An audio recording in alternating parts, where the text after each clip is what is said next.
Hello, my friends. Katie Day with the Move Me to Texas team. Today, here with another episode of the Real Advice podcast. Super excited for this week's guest. We got to hang out a little bit in the great city of Las Vegas and share a meal, dinner, and a show, if you will. Plus, there was a dinner show going on as well. Maybe we'll dig into that. Maybe we won't. But coming from California, San Diego area, please join me in welcoming Lee Arnold. What's Hi, going Katie. on? Thanks for having me today. Appreciate it. Thank you for joining. I'm excited to dig in and learn a little bit more and share a little bit more about, your business and kind of everything that y'all do. So for those that may not know you, like how'd you get into real estate and kind of where you are today? So the Cliff Notes version is that I started my senior year in high school as just needing a job. Yeah. And I had a friend whose parents had investment properties and they used this property management company that was local and independent. And they told me, oh yeah, if you're interested in this real estate, this person's a great person, and I think they're hiring. So I reached out to them, and sure enough, they said, yeah, we're hiring. And I literally covered the afternoon shift at the front desk, and so I was the front desk receptionist at this property management company, and it was just an hourly job. And then fast forward as I graduated high school, went through college, I stayed there with the company, ended up doing most every job in the company on some level. I touched every single department and every task, and eventually became the general manager of the company until I was fired from the company, which ironically yesterday was my anniversary of being fired.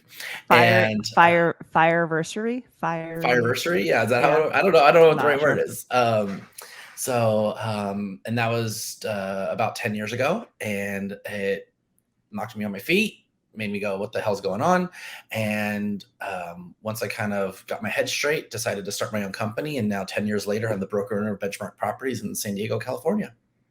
That's awesome. And you've had like benchmark for a while, right? Like was that like fireversary, fired to start the brokerage, or did you have some time between the two? No, like I think I don't even think 90 days passed between Okay. being fired and starting Benchmark. Okay. So you're just like all in. I know I can do this, doing it on my own. Let's go. Yeah, and that was just the reality of it, was that I had done it for them, right? I had made somebody else a lot of money. Yeah. And I was talking to some family members who are very business savvy, and both of them said, Lee, you did it for them, do it for yourself Yeah. now. And I was like, okay. And so I guess we'll give this a try. So here we are now, 10 years later. Well, and so I know, like, obviously, you represent buyers and sellers, property management. Like, do you help a lot of investors too? Like, I guess how did your business go from like day one 10 years ago? Was it just property management, or what's kind of been the evolution of Benchmark? So from day one, it was just property management. We just Okay. did the managing, leasing of single family homes, condominiums, and smaller apartment communities. And that we would just do tenant placement, we would do tenant screening, we would manage the properties for the homeowners, which are honestly your mom and pop investors, right? So we're Yeah. in San Diego, we're a huge military town. And so we have a lot of people that are going and coming from the area. And we would just rent it for people that wanted to either hold on to an investment, or they said, hey, look, I'm getting deployed or I'm coming back. So I want to keep my California property, and we would hold on to it for them, and we would manage it, lease it out, take care of anything that comes up. And then slowly but surely we progressed into full blown real estate brokerage. In the sense that we started then helping buyers and sellers transition into home ownership, as well as working with people that were buying investment properties. Yeah. Again, we don't work with institutional investors. We work with the mom and pop homeowners who either want to invest, or who are at this point now in the changing market that we're in now, kind of what we call accidental landlords, where they're like, look, I can't sell my property for what I want to or what I think it's worth. So I'm going to rent it out and hold on to it for a while. So what do I do? Yeah. Well, I mean, and I think there's obviously pros and cons to both, right? The mom and pop versus institutional, and but I think that obviously what you're doing has a little bit more impact than some of the institutional stuff. So I like that a lot. I think one of the one of the things, I guess there's two things that I kind of want to touch on. One being there's a lot of people that are in multifamily or in property management that want to get into real estate. That's where I came from before this, right? There's a couple people on my team that also have that same kind of like, man, we're building this company for someone else. Like, it isn't the same, right? Right. What advice would you give to someone like if they're looking to make that career jump, right? Whether it is property management or something else. Like I think property management is obviously a easy transition, right? Because it's very similar, But like, what advice would you give to someone that's like looking to make that career jump to get into real estate? Well, I think the number one thing is to be honest with yourself. And there's pros and cons to both. What I have found I've been doing this now for 23 years. What I have found is that the homeowner, I'm sorry, the homeowner, I apologize. The agent, right? Because at least in California, they have to be licensed to be a property manager. If you are a property manager and that's all you do, so you deal with leasing, you deal with the tenant placement, you deal with the maintenance requests, collecting rent, move-ins, move-outs, that kind of stuff. That is kind of sort of a 9 to 5 job, even though it's not, but it's not on the like always on, always going type of mentality like a traditional real estate agent would be. So you got to be honest with yourself do you want to just be a 9 to 5er type of person, or do you want to be an all-in business owner? I didn't say real estate agent, I said business owner, right? Yeah. So the thing to remember is if you're going to be a business owner, that takes a whole different skill set. If you're going to be a kind of employee, you've got stability, right? So you kind of have your steady Eddie paycheck, right? Your property management fees come in. It's pretty steady versus the volatility of the real estate market. If you're going to do it, I would say talk to someone like myself, someone that is going to give true guidance and wise counsel, because we can explain the pros and cons to both. And knowing also the personality types of an agent versus a property manager, that's a big difference, right? So a property manager's personality type is usually not as aggressive or as type A driver that a broker or a real estate agent would be. Not to say that they can't be as a property manager, but at the same time, the personality types are just different. Yeah, for sure. Brand new agents get calls from investors all the time, and sometimes they're legit, sometimes they're not. But like, how do you, as like a seasoned professional who's been on the property management side, who's been on the sales side, like how do you determine if someone like is a legit investor or not? You kind of sniff them out, honestly.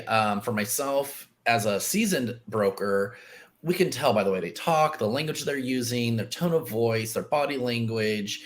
If it smells like a waste of time, it is a waste of time, right? But if you're a brand new agent and you don't have that savviness or that experience under your belt, sadly, I think you kind of almost have to go through the motions, right? Then you kind of have to experience what it's like to have someone completely pump you information and then not be loyal.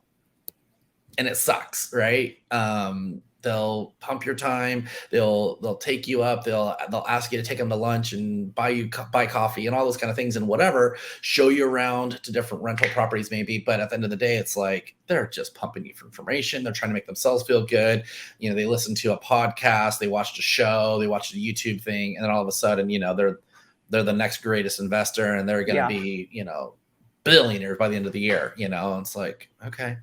So if you're brand new, the best thing you could do is have a coach, whether it be in your office, through a coaching platform, program, but somebody that or even a confidant or a colleague that you can reach out to that has seasoned experience that you could go to and say, hey, here's what's going on. Here's what I'm dealing with. Do you have any questions? Do you see any red flags? And just share what you got going on, right? Like be transparent, share what you have going on with them. So that way they can advise you, be like, it smells a little fishy, don't spend too much time on that one. Yeah.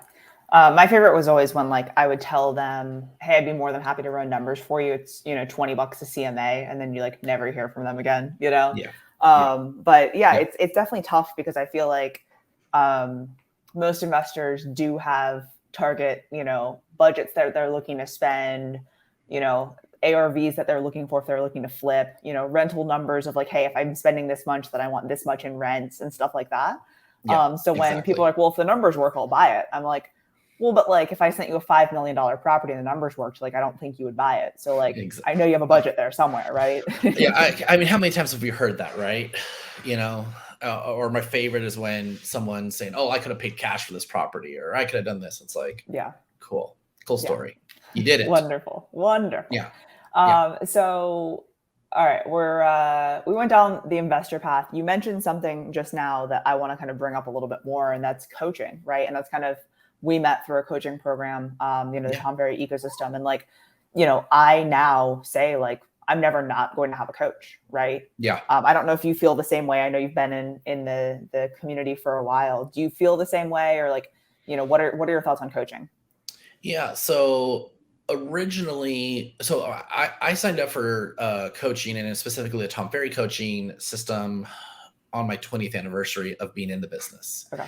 And through a mutual friend of ours, Sergio Gonzalez, he introduced me to the Tom Ferry program.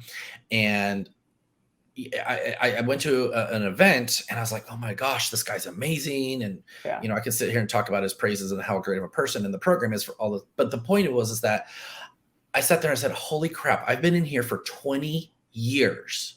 And I feel like I just got a whole new breath of fresh air, ideas, systems, processes, everything that are not just fluff. It was actionable things that I could do to take my business to the next level.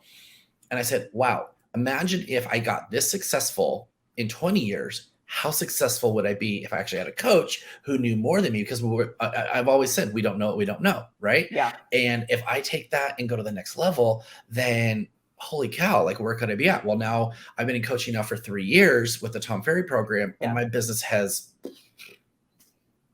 grown tenfold. Yeah. So, it's been huge. So to say that I won't ever have a coach is very unlikely, is very unlikely. When they say coaches have coaches, I see it now, right? Like I drink the Kool-Aid. I see it now. I buy into it. I can see the return on the investment, right? Because I remember when I first was looking at it and they were saying, hey, give us your credit card. I'm like, oh, here we go. Right. And you're looking at that. Pitch. Yeah. And here comes that, monthly fee that gets hit every month. You're like, holy crap, it's a lot of money. But then when you see the business revenue coming in that far surpasses that, you're like, all right, this is worth it. And at the end of the day, I want to be a better broker. I want my clients to have a better experience. And why not pay for that, right? And if it gets you a better return and a better lifestyle and everything else, I've been able to do things in the last 3 years I've never been able to do before. Well, and I think that's part of it too, is like, like I feel like coaching has like helped me improve my personal life. I feel like coaching has helped me, create different relationships that I wouldn't have had on my own, right? Like the community 100%. that we have and the people, like, I know that if I have a property management question, like you or Sergio or two of the people that are probably gonna be on that list, that I'm gonna be like, hey man, like running into this issue, what are your thoughts? Right. And that's where, it expands your network so much greater than just, the people that today. Absolutely. Well, I mean, heck, we got to go to dinner together at a wonderful restaurant in Las Vegas, have a fun, exciting experience, talk shop, talk personal life, laugh, a lot of laughs, but, have a great time. But also now, like you said, we've got a connection there, and sitting at that table, just the four of us that were there, I felt like was in all different aspects of our skills and abilities was, I don't even know the dollar amount that it could be as far as that, but it's just as far as the amount of knowledge that was there, you can't buy that, in my opinion, right? Priceless. Time spent with you, Lee, is priceless. Oh, geez, here we go. But a note to any listeners out there: if you go to the Mayfair dinner supper club or whatever it's called, Mayfair Supper Club in the Mayfair Bellagio, Supper you Club. do have to wear pants. So if you are a male, do not wear Yes. shorts into the restaurant. They Nope. will not seat you. We found that out the hard way by one of Yep. our guests, male guests that wasn't Lee with us. Sergio Gonzalez, 805. I wasn't going to say that it was Sergio Gonzalez, but he was the only other male at the table, and you were wearing pants. So I was wearing pants. I was dressed for the occasion. For those listeners with deductive reasoning skills, Sergio Yes. now is a proud owner of a pair of overpriced Bellagio sweatpants. He could wear sweatpants. And that was honestly, like, just let me go on a tangent here for a second. Yeah, That was honestly what pissed me off the most about that meal was like, okay, sir, you can't wear your, like, expensive golf shorts. He was probably wearing a pair of like $200 shorts, right? Oh, easily. And like, but you go to the gift shop and buy a pair of sweatpants. So he comes in sweatpants. He's like, okay, sir, we will seat you now. And I'm like, he's wearing, you're totally dressed appropriately. Like they were like decent length, right? Like mid-thigh length. Like they weren't like going down to like, past his knees. They weren't baggy. They were well fitted. Like, yeah. And then they he weren't wore hoochie shorts either, so I'm glad that they weren't, they were well appointed shorts for our friend Sergio. But I feel like we've gone on a little bit of a tangent. I guess I need to try to bring this back to real estate and real estate networking, advice. coaching. Yes. Focus. Okay, so speaking of, like, we are going to Dallas. We were talking about this before we hit record, right? We're going to Dallas next week for a real estate mastermind networking event, huge conference. There will be probably 5,000, 6,000 people there. Mm-hmm. That's like a lot to unpack, right? Like tons of people, lots of networking, tons of events. What advice would you give to someone if it was their first real estate conference that they were going to? So this one I feel a little bit of passion about, because when I went to my first networking conference, whatever, it was an Inman conference and it was in Manhattan. Okay. And it was very much drinking from the fire hose. That's the way I felt. And consequently, any, regardless of what you're going to and what your industry is, I feel like this might be true of all of them. But generally speaking, what I left was I have to do all these things. I had these lists and pages of notes. And it became overwhelming and stressful to me, because I was like, oh my gosh, I have to like literally rebuild my entire business and I have to do all these things by next week. Yeah. Right. And I literally was putting that on myself.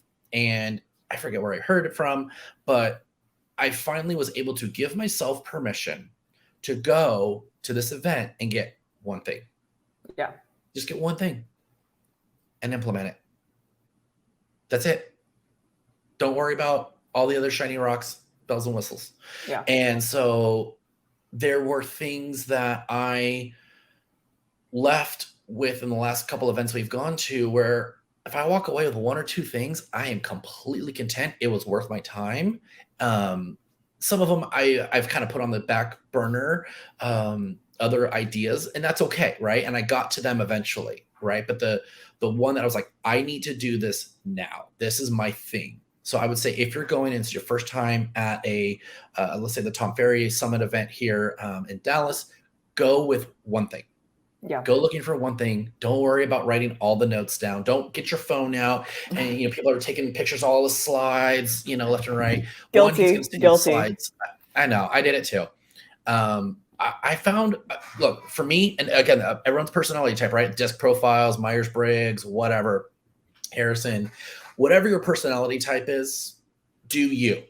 Yeah. For me, I had to give myself permission to sit back and be present in the moment. Yeah, no, that's huge. What my brain will do, and still does at times, is when I'm hearing things be projected from stage, the speakers, which are amazing, by the way, the ideas that I get that are phenomenal, man, I get my computer out there and I'm typing away and I'm going super fast. I've then checked out of what else they're saying, but then at the same time, I get lost in, I'm now rebuilding my systems and processes in my company in the moment, instead of making the note, taking it down, and then put it aside. We're gonna get back to that later, and continuing to be present and being relaxed about it. There were times at the last event that I literally didn't bring my computer with me.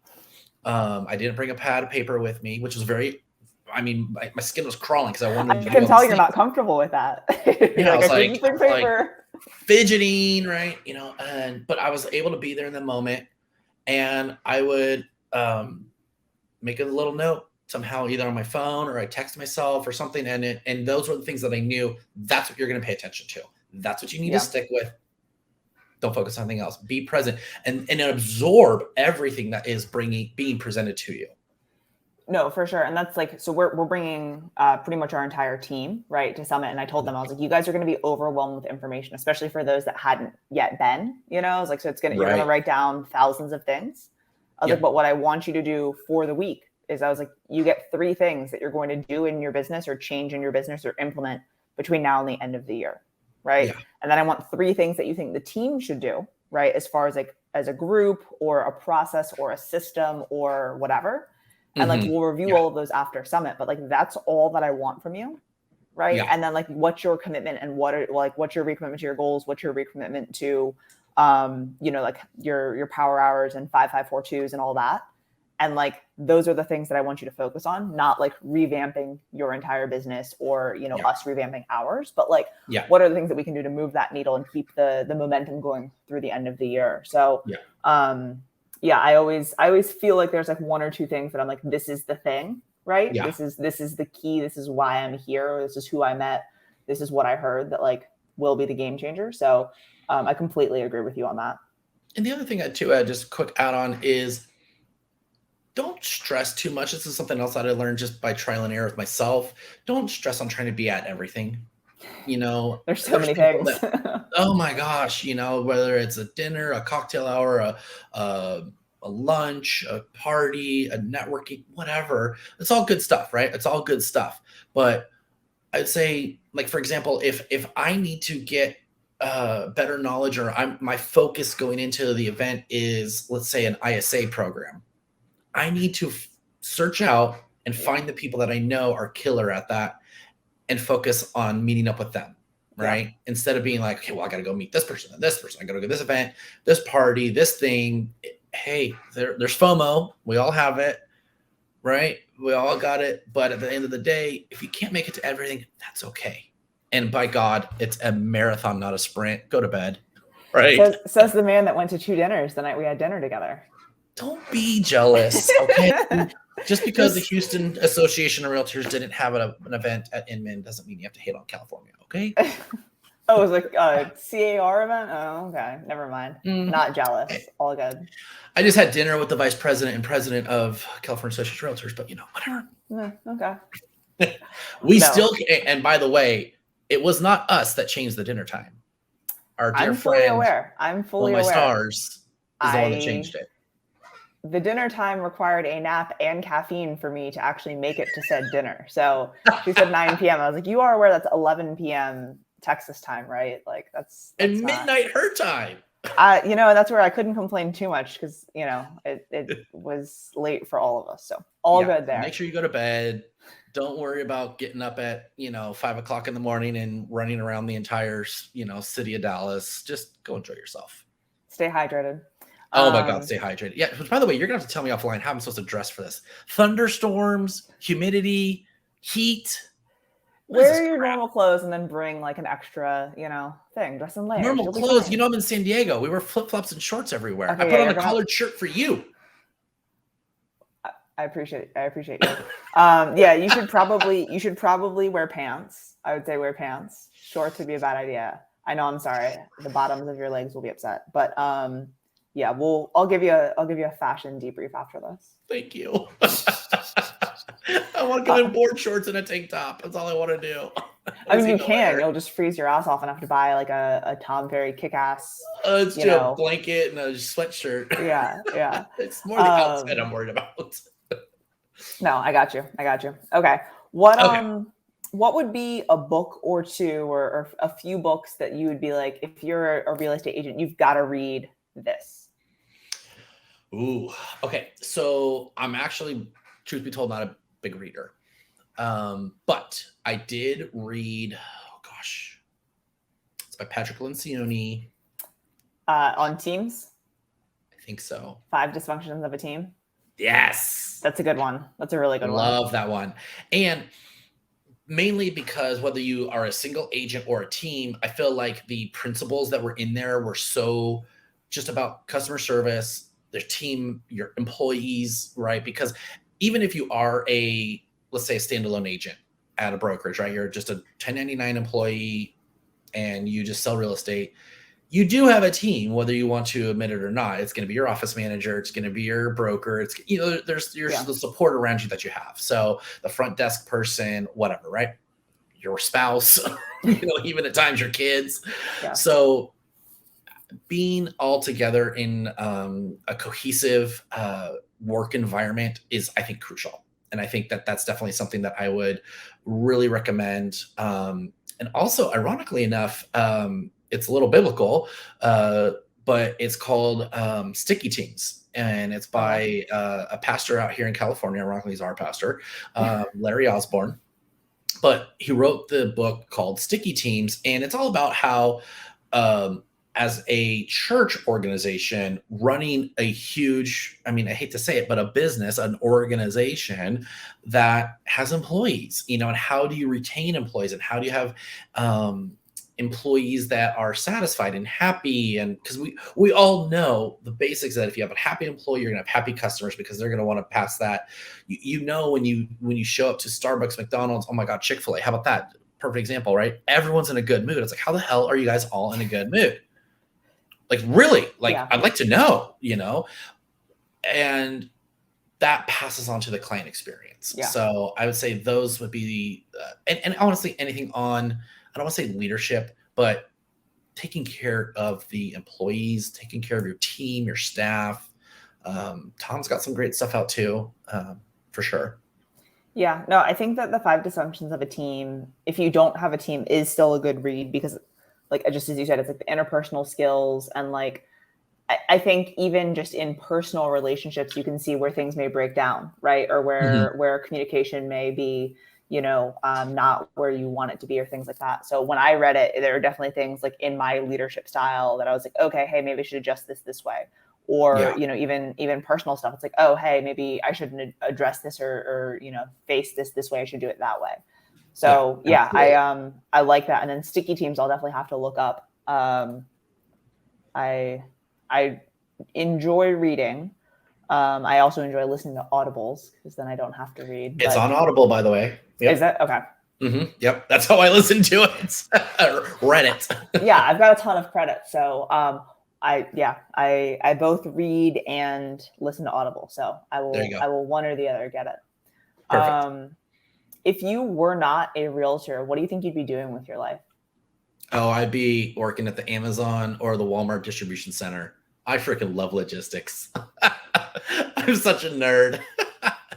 That was a no hesitation answer. Yeah, no, so when I got my business degree, because I had to go to college, but that's a whole different story for another day. I geeked out on logistics, and I came to realize that I love, which is I think why real estate works out so well, is that I literally would go from, okay, how does point A get to point B, and what are all the steps in between, and all those kind of things. And so, oops, sorry, hi, dog's here. All of the things that go into that, I nerd out with Kaiser Healthcare.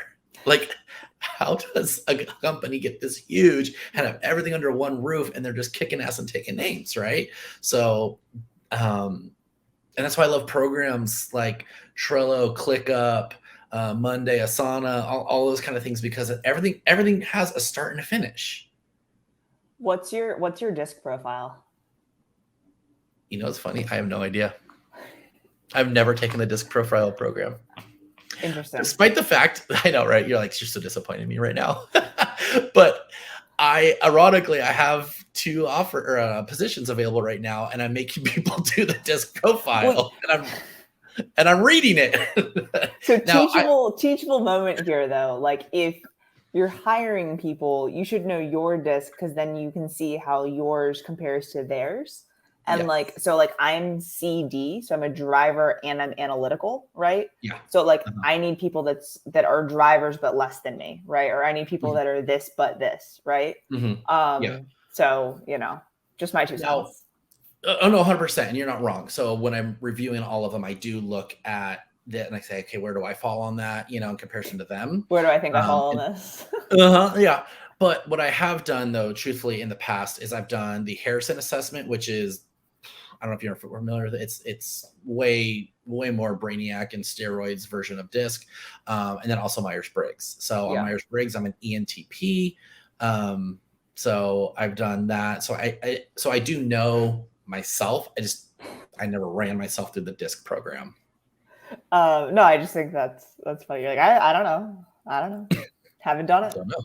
But I know what I need. Well, that's good. I know my position. I know what my position should have. Yeah. No, that's good. That's hilarious. Yeah. Okay. I'm going to hit you with one more question, a hard-hitting one. All right? Boy. I hope you're ready. If it were your last meal on Earth, what would you be eating? Pizza. Okay. What's your go-to pizza order? Pepperoni. Okay. Basic. Just the classic pepperoni pizza. Yep. Thin crust? Yeah, we have a regular crust. Like I don't like deep dish. I don't like the Chicago style. I like New York style. Okay. Very much. So when I went to Manhattan, when I've been there, I love their pizza. One of my really, really good friends, they're Italians. They imported their own pizza oven from Italy, like straight up shipped this obnoxious pizza oven. Yeah, that's crazy. I mean, you're talking tens and tens of thousands of dollars. They also import their own material. So they're importing all the ingredients, the flour, because apparently American flour is garbage compared to Italian flour. Yeah, okay. Yeah, you know, and all the sauce. I mean, they hand make the sauces.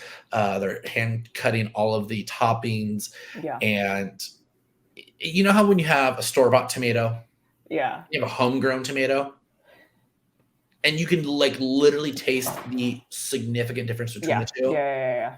Similarly, right? You have a good pizza from a reputable place. Not talking this Pizza Hut crap, but like Domino's, obviously. No, I'm just kidding. I'm kidding. And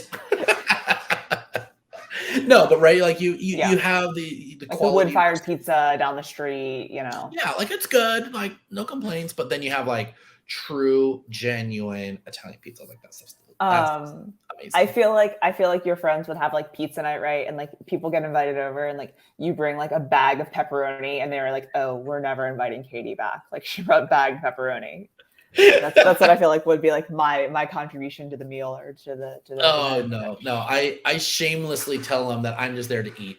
I'll bring wine. I'll pay for cleanup, but everything else is on them. Yeah. Cool. Well, Lee, I appreciate you taking the time to hop on today. Really appreciate all of your knowledge and everything, your willingness to share. Excited to see you in person here soon at the Tom Ferry Summit. And I'm excited. If people don't already follow you online, where's the best place for them to find you? So mostly everything is either Instagram, Twitter, Facebook. I have everything at the Lee Arnold. So you can usually find me there on Instagram, TikTok, Facebook, all those kind of fun places, the socials, right? And then of course you can always just Google Lee Arnold San Diego and see what comes up. I'll hopefully pop up. I don't know if I did it right. But Katie, thank you so much for having me today. It was great chatting with you. I can't wait to see you here in a couple of days. And we'll hopefully have another memorable dinner or cocktail together with some of our friends. And may or may not dress appropriately. Who knows? We'll see. Looking forward to it, man. All right, my friend. Have a good one.